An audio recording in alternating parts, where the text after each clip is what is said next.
नमस्कार दोस्तों, आपको कश्मीरी मुसलमान जब भी दिखाया गया पत्थरबाज की शक्ल में दिखाया गया, लेकिन आज मैं आपको असल कश्मीरी मुसलमान दिखाती हूँ। आपके सामने ये कश्मीर है, यहाँ भयंकर बर्फ पड़ रही है, सड़कों पर 1-1 फीट तक बर्फ जमा हो गई है, लिहाजा जो पर्यटक जहाँ थे वहीं पर फंस गए हैं। बर्फ से पटी सड़क पर हिंदू पर्यटकों की मदद करता ये अब्दुल है। बस में पर्यटकों को खिलाते ये आरिफ, हमजा और हिमाकत बेग जैसे लोग हैं। आपके सामने ये मस्जिद है।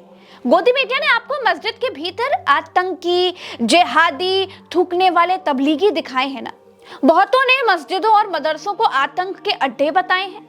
पंजाब से आए ये लोग कहते हैं उनको भारी बर्फबारी में मुसलमानों ने मस्जिद के भीतर रखकर उनकी जान बचाई है। आज रात को ही हम गुंड की मस्जिद में रुके थे सर जी। कैसी हमारी बहुत ज्यादा मदद की जी। इनके साथ ही हमने ये इतने तूफान की रात गुजारी है। नए जीवन दान वाली बात हुई था। ऐसा एक मस्जिद का हाल नहीं था। जब कश्मीर में होटल नहीं मिल भी रहे थे तो गाड़ियां सड़कों पर चल नहीं पा रही थी, तो कश्मीरियों ने हिंदू भाइयों के लिए पास की मस्जिदों के दरवाजे खोल दिए। जिसको जहां जो मस्जिद मिली उसे पनाहगाह में बदल दिया गया।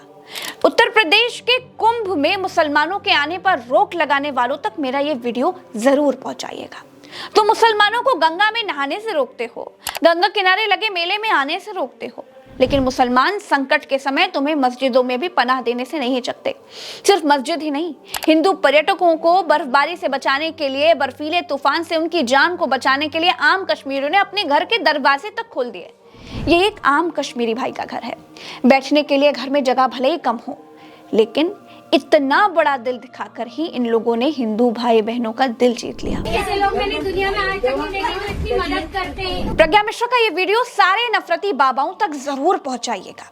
हिंदुओं को मुसलमानों के खिलाफ भड़काने वाले सारे नेताओं तक पहुंचाइएगा और उनसे पूछिएगा कि आपने तो कश्मीरी मुसलमानों को पत्थरबाज दिखाया था, मस्जिदों में आतंकी पलते हैं, हमको ये बताया था, वो पूरा सच था या ये पूरा सच है? आज की एक खबर देखने का अगर समय आपके पास नहीं है तो कोई बात नहीं, वीडियो को सेव कर लीजिएगा, बाद में देखिएगा, लेकिन जब भी देखिएगा प्लीज पूरा देखिएगा। मेरी गारंटी है कि ये खबर आपके विचारों पर जरूर असर करेगी, हिंदू मुसलमान के जहर से आपको जरूर सेव करेगी, उस असर को जरूर कम करेगी। कश्मीर और कश्मीरी मुसलमान वैसे नहीं है जैसा आज तक हमें बताया और दिखाया गया है। कश्मीरी मुसलमानों ने 1-2 नहीं 2000 हिंदू पर्यटकों को अपने घर और मस्जिदों में जगह दी। 1800 गाड़ियां बर्फबारी में फंसी हुई थी दोस्तों। गांदरबल, सोनमर्ग, गुलमर्ग, पहलगाम, इन जगहों का तापमान -22 डिग्री था। कश्मीरियों ने हिंदू पर्यटकों को सिर्फ पनाह ही नहीं दी, जिसके घर में जो राशन पानी था, जिससे जो जितना बन पड़ा उस हिसाब से उसने उसकी सेवा की। दैनिक भास्कर अखबार में छपी इस खबर का हिस्सा पढ़िए आप जरा। दूध पखरी में फंसे 9 पर्यटकों में एक पर्यटक राजेश राजपूत ने बताया कि हम बर्फबारी में 4 घंटे तक फंसे थे। शाम होने लगी थी, तापमान गिरने लगा था। अनीस अहमद और उनके परिवार के लोग आए और हमें लेकर गए, और उन्होंने हमारा जो ख्याल रखा वो हमेशा याद रहेगा। ऐसे और भी उदाहरण अखबार ने छापे हैं, अब वीडियो रोक कर खुद पढ़ सकते हैं। दोस्तों, इन नेताओं के भड़काने में प्लीज मत आइए। बाबाओं के लड़ाने से लड़िए मत। बस एक बात याद रखिए, 700 साल तक इस देश पर मुगल शासन रहा। 700 साल तक देश पर मुसलमानों ने एक छत्र राज किया है। अगर मुस्लिम राजाओं ने तलवार के दम पर इस्लाम फैलाया होता तो आपको लगता है कि 700 साल में भारत के भीतर कोई हिंदू बचता? और अगर 700 सालों तक मुगलों ने भारत में तलवार के दम पर इस्लाम फैलाया था तो भारत में सिर्फ 20% ही मुसलमान क्यों रहे? क्यों बहुसंख्यक आबादी मुगल काल में भी हिंदुओं की ही थी? मेरे ये बताने का मतलब सिर्फ इतना है कि अपने अपने धर्म का प्रसार सब करते हैं, अपनी अपनी तरह से करते हैं। इस देश के कमजोर, दलित, शोषित और वंचित हिंदू तबके ने जुल्म से परेशान होकर बौद्ध धर्म अपना लिया।